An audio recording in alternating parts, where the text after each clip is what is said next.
I'm going to do a quick and complete check of the different places in the tool head where filament could be causing a problem.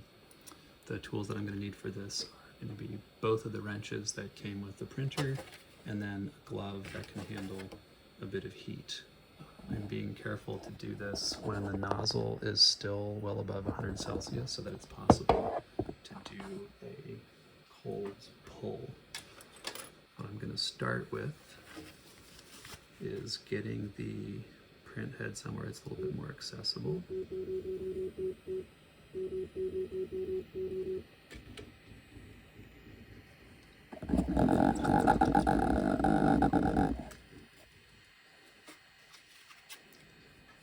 Then I'm going to remove the outer casing that just snaps on.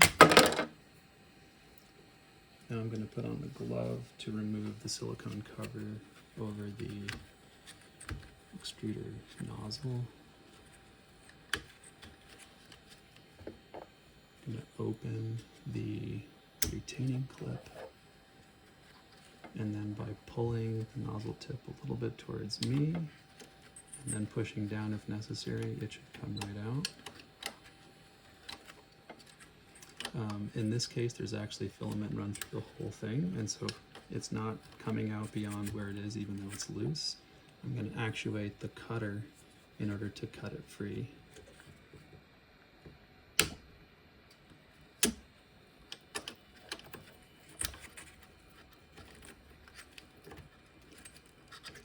Now it comes out and there's some filament sticking out.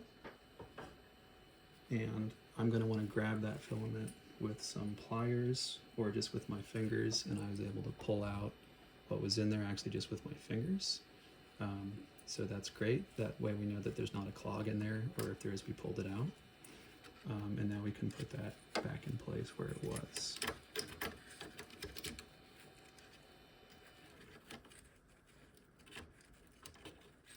You can also wait for it to cool down so that you can do this more easily without having gloves on. Closing the clamp, it's in place, making sure that the silicone boot is clean, there's no debris on it, and then putting that back in place.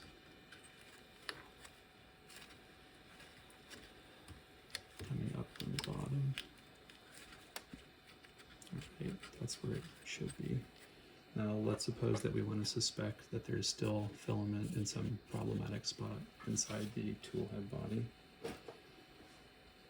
We're going to remove just one screw over here on the cutter.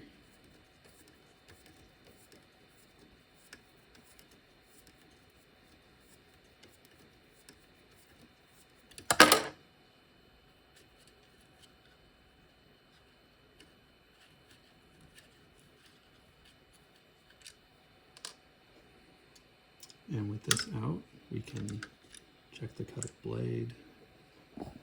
We can also look inside of the tool head, and that gives us an opportunity to confirm whether there's any debris on the extruder gear. We can actually actuate the extruder to confirm that that's the case, that we don't see any debris in there. Okay, so that looks clear. We're going to move up to the hub on the AMS hub. I can, by applying some force, or if I need to, getting a screwdriver into this little spot, I can get this loose. We do have filament in here. If this was a suspected clog, you'd want to continue checking. In this case, this is okay. We know that it's able to move back and forth. But if this was empty, or this was an unknown, then what we can do is actually manually feed a short test piece of filament into the end of this and confirm that it's able to show up in all four of the tubes coming in here, depending on how we orient it when we push it in. So assuming that looks good, we would also want to look directly down in here and make sure we don't see any debris in there. What what's left is, if we put this all back together and the printer was still not happy, what's going to be left is the filament presence sensor that is right about at this location and part of the hub mechanism. To get to that, we're going to take out these two screws,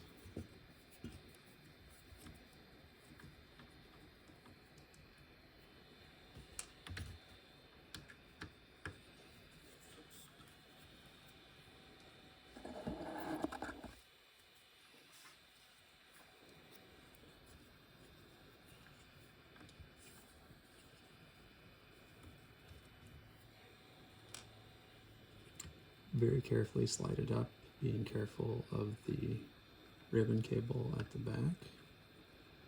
And so now that exposes that assembly. This circuit board has the sensors on it that are used to detect the magnet that's part of the AMS hub, as well as the filament presence sensor. We're going to use our small wrench to get at that.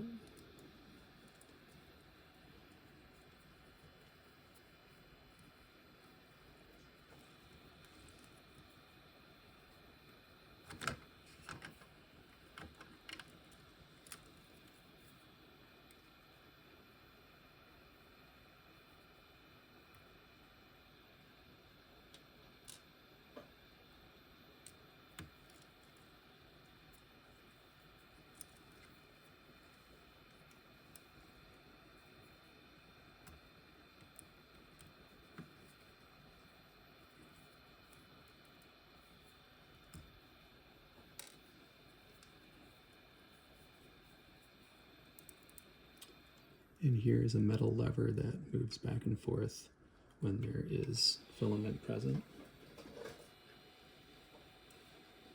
Using a scrap piece of filament, you can actually see that.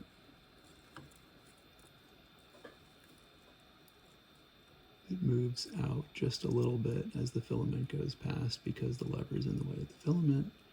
And when it moves, the Hall sensor is able to detect that motion. This guy might get stuck, and so we're actually going to continue taking this apart in order to see if we can make some modifications to make it less likely to get stuck, and that will be done separately. If you got to this point, you should, though, be able to put everything back together, and there should not be any more errors. We just can't guarantee that there won't be a repeat if the error was that this lever was stuck.